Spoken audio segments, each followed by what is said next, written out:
Healthy breakfast ideas in Urdu. Why breakfast is so important? کیا آپ ناشتہ کرتے ہیں؟ ناشتہ کسی بادشاہ کی طرح، دوپہر کا کھانا شہزادے کی طرح اور رات کا کھانا کسی فقیر کی طرح کھائیں۔ صحت مند رہنے کے لیے آپ کو اپنی غذا کا خیال رکھنے کی اشد ضرورت ہے۔ غذا کے ساتھ ساتھ کھانے کے اوقات کی اہمیت بھی بہت زیادہ ہے۔ کسی دانا کا قول ہے کہ صبح کا ناشتہ کسی بادشاہ کی طرح، دوپہر کا کھانا شہزادے کی طرح کھائیں اور رات کا کھانا کسی فقیر کی طرح کھائیں۔ اگر آپ صحت مند زندگی گزارنا چاہتے ہیں تو صبح کا آغاز بھرپور انداز میں کریں۔ اللہ کا شکر ادا کریں کہ فجر کی نماز ضرور ادا کریں۔ اس کے بے شمار فوائد ہیں جو آپ کی ذہنی اور جسمانی صحت کے لیے بہت ضروری ہیں۔ نماز سے فارغ ہو کر اپنی توجہ ناشتے پر مرکوز کیجیے کہ آج آپ اور آپ کے گھر والے ناشتے میں کیا کھائیں گے۔ گھر کی خواتین عام طور پر پورے گھرانے کے لیے ناشتہ تیار کرتی ہیں مگر اپنے ناشتے پر خاص توجہ نہیں دیتی یا زیادہ سے زیادہ ایک کپ چائے پی لیتی ہیں۔ یہ طریقہ کار بالکل غلط ہے کیونکہ خواتین پر پورے گھرانے کی ذمہ داری ہوتی ہے۔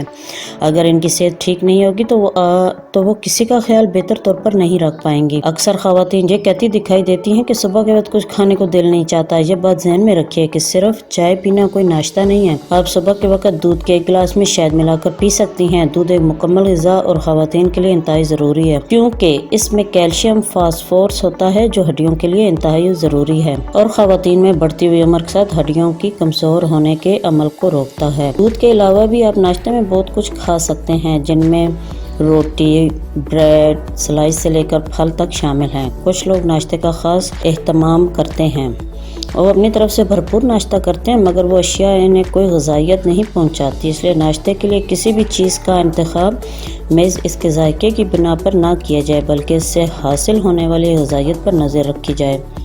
ناشتے کے معاملے میں بچے ماؤں کو پریشان کرتے ہیں۔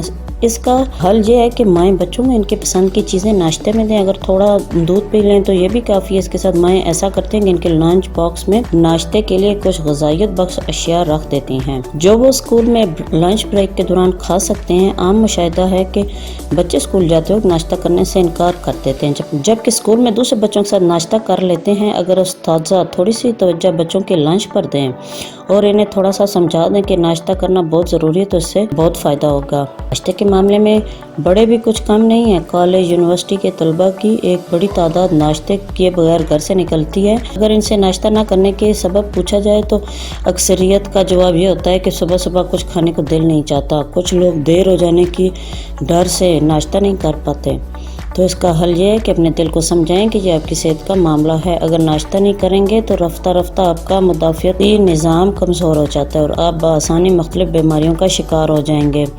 معدہ خالی ہونے کے باعث السر ہونے کا امکان رہتا ہے اور دوسری جانب ماحولیاتی آلودگی بھی آپ کے لیے زہر کا کام کرتی ہے۔ اس طرح ملازمت پیشہ مرد و حضرات عجلت کے باعث طبیعت کے مائل نہ ہونے کی وجہ سے ناشتہ نہیں کرتے اور اپنے دفتروں میں پہنچ کر ناشتے کے نام پر ایک کپ چائے پی لیتے ہیں۔ آخر لوگ ناشتے سے اتنا بھاگتے کیوں ہیں اور ناشتہ کرنے سے کتراتے کیوں ہیں؟ کہیں اس کی وجہ یہ تو نہیں کہ آپ روز ایک ہی چیز ناشتے میں دیکھ کے اکتا جاتے ہیں، آپ کھانے سے منع کر دیتے ہیں؟ اگر ایسا ہے تو اس کا بہت آسان حل ہے، آپ اپنی پسند کی چیز ناشتے میں کھائیں۔ اللہ تعالیٰ نے بے حساب اور بے شمار غذائیت بخش چیزیں آپ کے لیے بنائی ہیں۔ لوگ ناشتے میں پراٹھا کھانا پسند کرتے ہیں، آپ پراٹھے کی جگہ سادہ روٹی کھا لیں تو آپ کے لیے زیادہ سود مند ہوگی۔ ناشتے میں تلی ہوئی چیزیں کھانے سے اجتناب کریں تو زیادہ بہتر ہے کیونکہ تلی ہوئی چیزیں کھانے سے سینے میں جلن ہو سکتی ہے۔ اسی طرح فرائی انڈے کے بجائے ابلا ہوا انڈا کھانا زیادہ بہتر ہے۔ اس کے علاوہ ناشتے میں دلیا کھا سکتے ہیں۔ یہ بہت ہی غذائیت بخش ناشتہ ہے۔ اس کا طریقہ یہ ہے کہ آپ رات کو دلیا پکا کر فریج میں ٹھنڈا کر لیں۔ شکریہ۔